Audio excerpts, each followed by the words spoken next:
इस वीडियो में हम समझेंगे वेक्टर ग्रुप टेस्ट को, जो कि ट्रांसफार्मर की नेम प्लेट पे मेंशन होता है।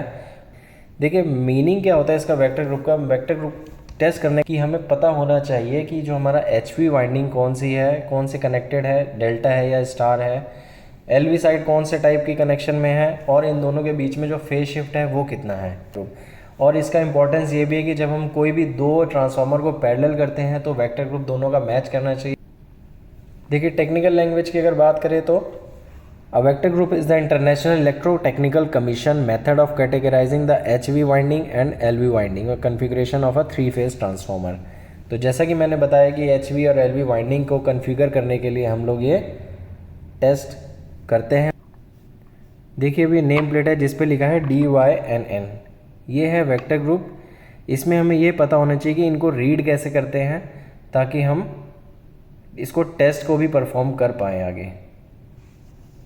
तो देखिए DYNN का क्या मतलब होता है। एक एग्जांपल के लिए सबसे ज़्यादा एग्जांपल इसी का लिया जाता है।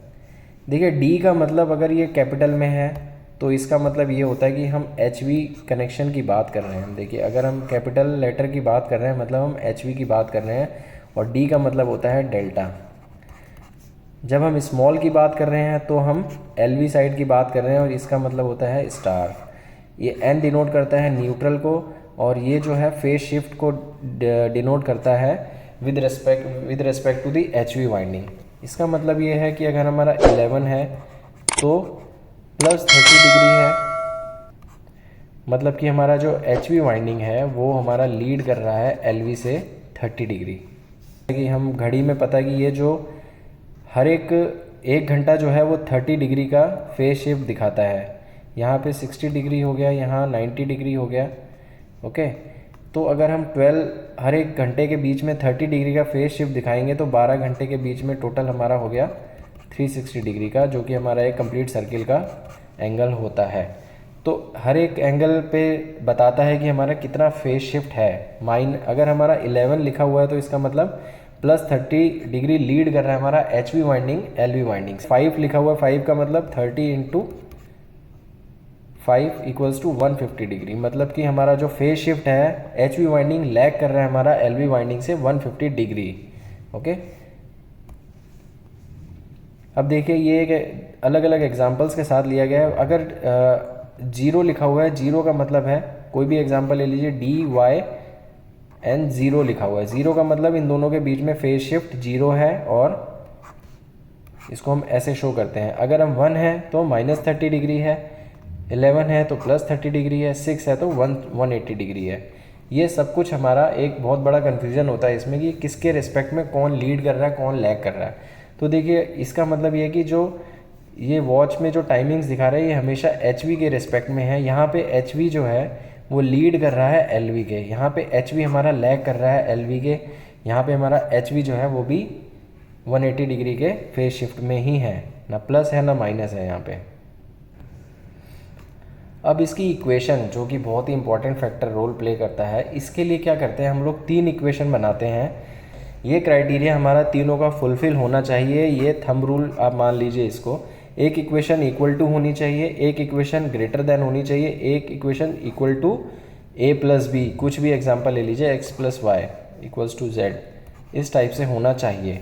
और यहाँ पे क्या करते हैं हम, जब हम वेक्टर दोनों ग्रुप को सुपर इम्पोज करते हैं, देखिए यहाँ पे क्या है, सुपर इम्पोज करते हैं तो हम वहाँ पे जॉइंट मार के दोनों को कनेक्ट करके कॉमन करके फिर वहाँ पे वोल्टेज अप्लाई करते हैं, और उसी से हमें पता चलता है कि हमारा वेक्टर ग्रुप सही है या नहीं है। देखिए एग्जांपल के लिए हम एक एक करके 3 एग्जांपल लेंगे।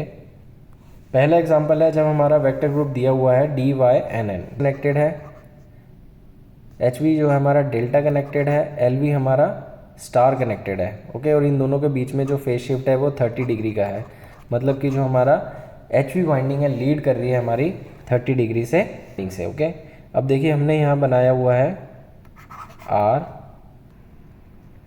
तो इसमें 3 इक्वेशन हमें बनानी होती है जैसा कि मैंने बताया, एक इक्वल टू की, एक ग्रेटर की और एक अगेन इक्वल टू की। इनमें दो जो है 2 के सम इक्वल्स टू 1 के सम होना चाहिए। अब इसमें एक चीज़ और क्लियर होनी चाहिए कि जो हम 3 इक्वेशन बनाते हैं वो हम एच वी के अलग अलग 3 फेस की बनाते हैं। अगर आर वाई बी से डिनोट कर रहे हैं तो पहली इक्वेशन हमारी आर की बनेगी, दूसरी वाई की बनेगी, तीसरी बी की बनेगी। इससे कोई मतलब नहीं है कि कहीं भी इक्वल टू लगे, कहीं भी ग्रेटर लगे, कहीं भी इक्वल टू लगे। ओके, तो इस कंडीशन को देखते हुए जैसा कि हमने ये बनाया है, इसमें यहाँ पे देखिए 3 इक्वेशन, अगर आप उसको खुद देखेंगे तो आप खुद बना सकते हैं इसकी 3 इक्वेशन। यहाँ से अगर नहीं देखें तो दूसरी साइड से, लेफ्ट हैंड साइड से, तो पहली इक्वेशन क्या बन रही है, देखिए आर और Y is equals to R N plus N Y. पहली इक्वेशन इजीली बन गई। दूसरी इक्वेशन देखिए Y Y is equals to Y भी है, ये मतलब आप देख के ही बता सकते हैं 3 इक्वेशन। तीसरी इक्वेशन है बी वाई, कैपिटल बी और small Y should be greater than capital B और स्मॉल बी। दिख ही रहा है ये वाला बी जो है, ये वाला बी और वाई इज ये वाले बी से बड़ा है। बस 3 इक्वेशन बन गई कि कैसे बनाना चाहिए। और उनको बाद में प्रूव करने के लिए हम लोग क्या करते हैं, जैसे कि ये आर वाई, आर एन और वाई एन, यहाँ पे हमने वोल्टेज जो है मेज़र करी, फिर यहाँ न्यूट्रल और आर के बीच में मेज़र करी और वाई और एन के बीच में मेज़र करी। एग्जाम्पल के लिए मैंने आर और वाई में वोल्टेज मेज़र करी तो मेरी कितनी आ रही है, 230 वोल्ट। ठीक है, आर और एन में मेज़र करी वो आ रही है 130 वोल्ट, और वाई और एन में मेज़र करी तो मेरी आ रही है 100 वोल्ट। मतलब कि ये इक्वेशन फुलफिल है। यहाँ पे अगर मैं बात करूँ तो बी और वाई के बीच में अगर मैंने वोल्टेज मेज़र करी है, मान लीजिए 200 वोल्ट आ रहा है, और बी और बी के बीच में आ रहा है मेरा 130 वोल्ट, तो ये ग्रेटर हो गया। ऐसे ही वाई और वाई के बीच में अगर मेरा 200 वोल्ट आ रहा है, वाई और बी के बीच में मेरा 200 वोल्ट आ रहा है। इस टाइप से 3 इक्वेशन फुलफिल होंगी तो हमारा वेक्टर ग्रुप सही है। दूसरा एग्जांपल लेते हैं, देखिए डी वाई एन एन, इसका मतलब क्या हुआ, इसका मतलब हुआ कि जो हमारा एच वी वाइंडिंग है वो डेल्टा में कनेक्टेड है और एल वी वाइंडिंग जो है हमारी स्टार में कनेक्टेड है। न्यूट्रल पॉइंट भी है एक, और 1 का मतलब क्या हुआ कि हमारी एच वी वाइंडिंग लैग कर रही है हमारी एल वी वाइंडिंग से 30 डिग्री। अब देखिए इसका क्या हुआ, हमने एच वी का बना दिया डेल्टा और एल वी का बना दिया हमने 30 डिग्री। तो ये जो लैग, ये 12 बजे का होता है ना, ये इसको माना जाता है रेफरेंस 12 बजे का। अब देखिए एक ऐसी तो बजेंगे जब ये इसके ऊपर ऐसे आ जाएगा, ये कंडीशन है एक की, तो इसलिए जो है स्टार का इसमें सुपर इम्पोज कर दिया है ऐसे। अब देखिए इसमें क्या इक्वेशंस बनेंगी, देखिए यहाँ पे उधर मत देखना, अब यहीं से देख के बता दीजिए।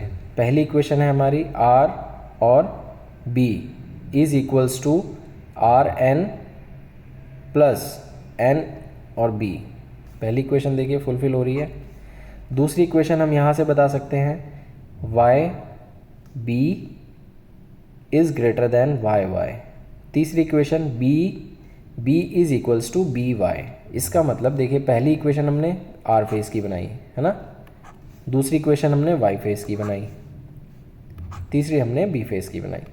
तो अगर हम एक एक करके तीनों फेस की इक्वेशन बनाएंगे तो हम सक्सेसफुली बना सकते हैं।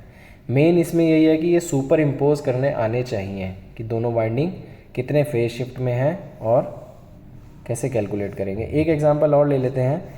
तीसरा एग्जांपल है जो हमारा वो है DYN5।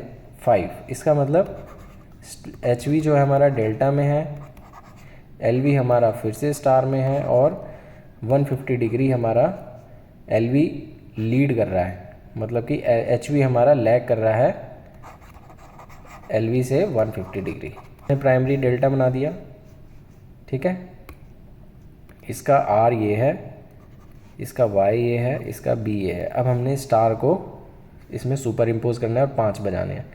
तो ये आर फेस जो है ना, ये देखिए ये यहाँ से 5 की घड़ी, 5 की तरफ यहाँ 5 बजते हैं ना घड़ी में, अगर हम इसको एक सर्किल मान लें तो, है ना। तो ये हमारा 5 के लिए इससे पैरेलल में आ गया ये आर, फिर हमारा ये हो गया वाई, और फिर हमारा हो गया बी।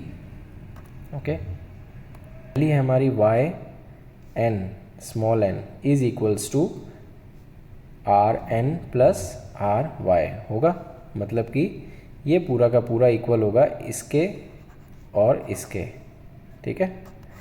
मतलब अगर ये पूरा x है तो ये 1 और 2 के समेशन में होगा, है ना। दूसरी इक्वेशन यहाँ से देख लेते हैं, b should be greater than B Y. देखिए ये वाला b और ये वाला b बड़ा है दिख रहा है हमें, ये पूरा जो है वो इससे ग्रेटर है। दूसरी इक्वेशन। तीसरी हम y की इक्वेशन देख लेते हैं, y is equals to Y B, है ना। तो इस तरीके से बनाते हैं। अगर आपको वीडियो पसंद आई हो चैनल को सब्सक्राइब कीजिए, इस चैनल को इलेक्ट्रिकल प्रैक्टिकल फंडा और ऐसे